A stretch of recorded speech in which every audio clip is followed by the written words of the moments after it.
y lo puso así, la parte más débil de la relación familiar. No puso madre, no puso niño. Lo puso así para que el juez pudiera, a través de ese artículo, implementar inclusive los medios de prueba necesarios para llegar a establecer la verdad real, material, no formal, de las circunstancias que se sometían a su propia jurisdicción.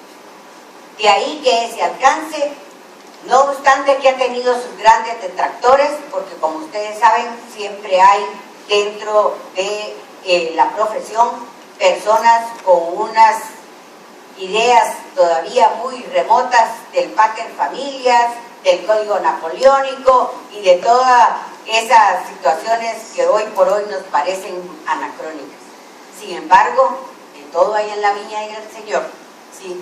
Pero este artículo es un artículo tan interesante que puso en realidad desde hace 50 años a Guatemala a la vanguardia del conocimiento de las relaciones interpersonales dentro de la familia.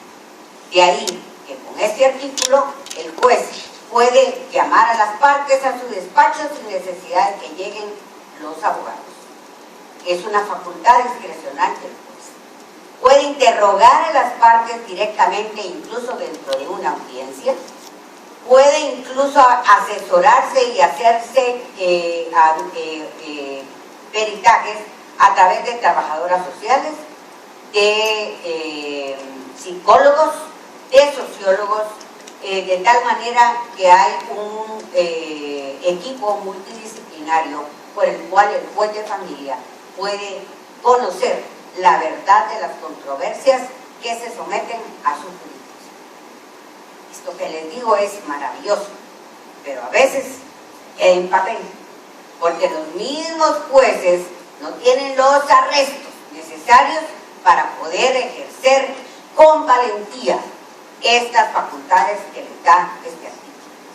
De ahí que, siendo precisamente facultativo, algunos lo pueden hacer de una mejor manera, más operativizar este alcance maravilloso que tiene el artículo, y otros simplemente se quedan en la periferia sin ahondar en realidad en la verdad histórica, en la verdad real, ahí sí que, como dicen los colegas, en la verdad verdadera de las circunstancias que se someten a su conocimiento.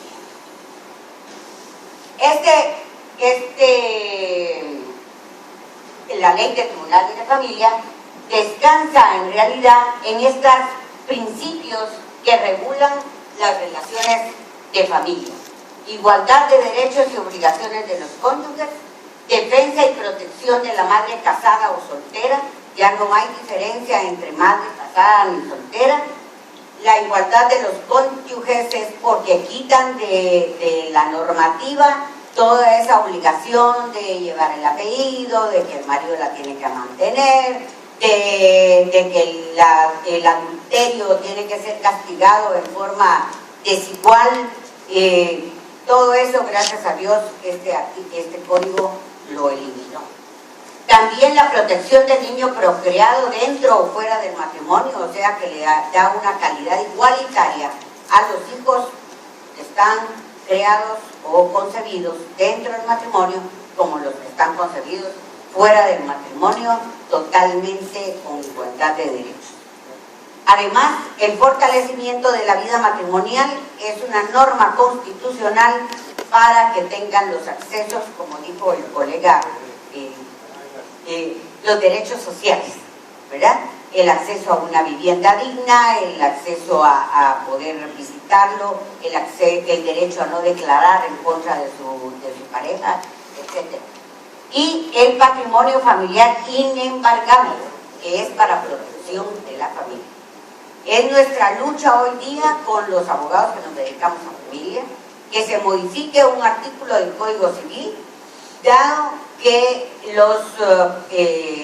si bien es cierto, hay un régimen económico de comunidades gananciales, ese régimen económico indica que son de los bienes propiedad del que estuviere inscrito. Y para que esos bienes puedan inscribirse a nombre de ambas partes sin que se haya liquidado el matrimonio, es necesario seguir un juicio ordinario. Imagínense lo que es ordinario.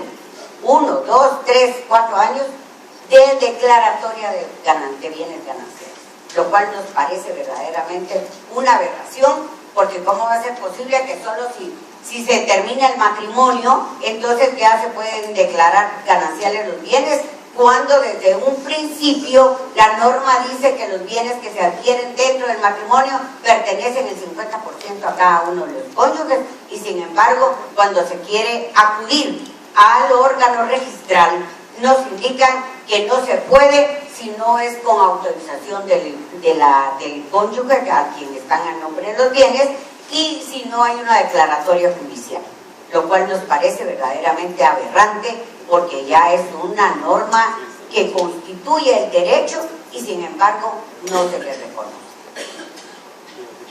Como les digo, todo pareciera que es color de rosa, pero a la hora de enfrentar los asuntos y los casos personalmente, pues nos encontramos con esas personas y jueces que no tienen los suficientes arrestos para ejecutar en su totalidad sus facultades discrecionales.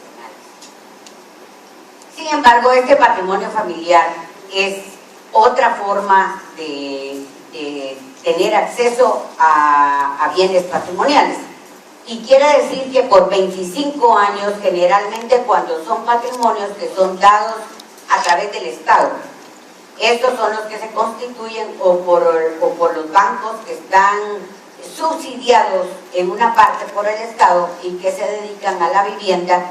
Léase, en Guatemala teníamos Bandi, que era un banco para la vivienda, o si es una patrimonio que está soportado por un banco estatal, como el Crédito Hipotecario Nacional o por el FHA.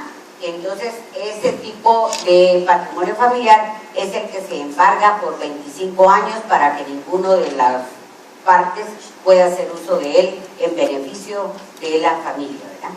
De la estabilidad familiar. Como les decía, los ordenamientos jurídicos de potestad patrimonial o marital y la sujeción de la mujer a los mandatos del marido ya están desaparecidos dentro del ordenamiento jurídico. Aún subsisten situaciones de hecho, y si no, ¿de dónde viene la violencia intrafamiliar? ¿Verdad?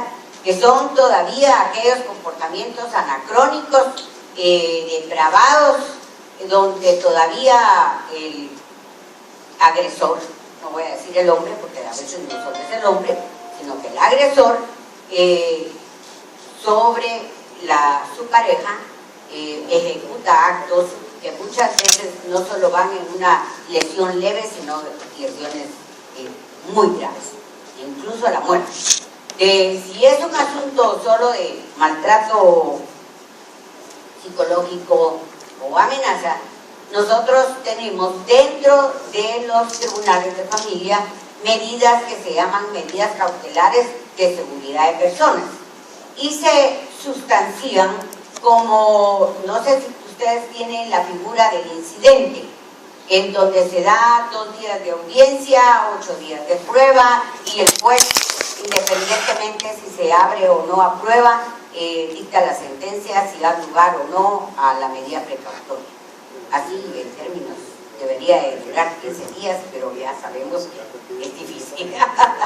pero sin embargo, para cosas muy leves tenemos en realidad una accesibilidad inmediata en los tribunales de familia.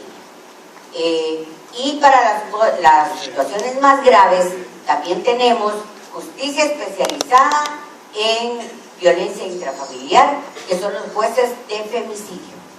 Ellos conocen en forma colegiada, no son jueces unipersonales, sino que son jueces colegiados desde la primera instancia.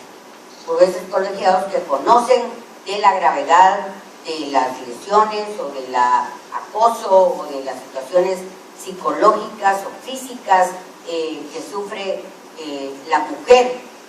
Ahí sí, en la ley de femicidio no hay aplicación para el hombre. En las medidas cautelares que conoce el juez de familia sí hay protección para el hombre agredido o para el hombre que denuncia o para el hombre víctima, pero en los tribunales de femicidio la ley es absolutamente específica a favor de la mujer. Ahí no, aunque sea un hombre que vaya agredido, no entra a los tribunales de femicidio, solo las mujeres.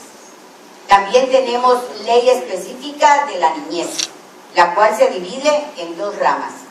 Dos tribunales para la niñez en conflicto con la ley penal, que son niños que van de los 12 a los 18 años, y los niños en estado de vulnerabilidad o a quienes se les ha violado los derechos, entonces que van de los 12 años hacia abajo.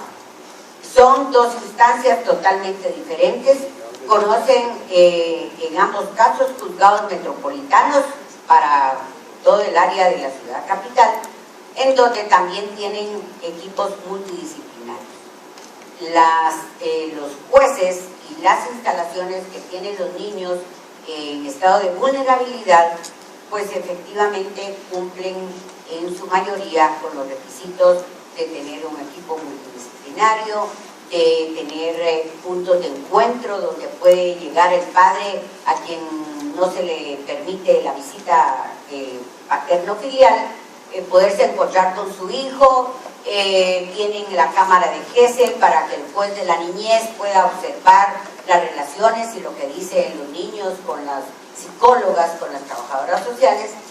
Sin embargo, los jueces que están tratando a los menores en conflicto con la ley penal, lamentablemente ni hay las instituciones necesarias, suficientes y efectivas para rehabilitar a ese niño que está en conflicto con la ley penal y que es precisamente por algún desajuste dentro del núcleo familiar. Y entonces pues, la verdad es que no se cumple con ese mandato constitucional, lamentablemente. Lo puedo decir con sinceridad y con tristeza, más con tristeza que con otra cosa, porque estamos perdiendo una gran cantidad de nuestros niños, de nuestros jovencitos, de nuestros adolescentes en esos centros en donde entran y salen peor de como entraron, porque lamentablemente en Guatemala estamos sujetos a la influencia